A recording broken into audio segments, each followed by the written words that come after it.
Hello guys, good afternoon na yan guys. Mag-harvest na naman ako ng aking kamatis guys. Let's go! Ayan, tingnan nyo yung bunga ng aking kamatis. Ayan, puputulin natin ng ganito. Para hindi siya madali ano na. Ayan na siya.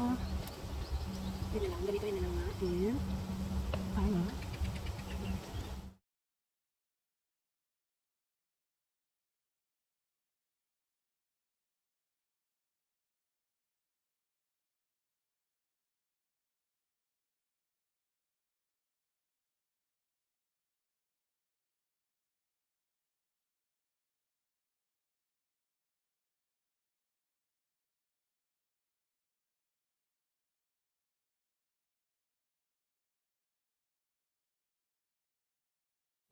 hello guys, ayan guys, ito yung harvest ko.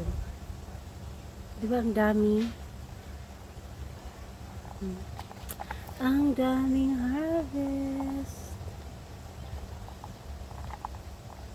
Ayan.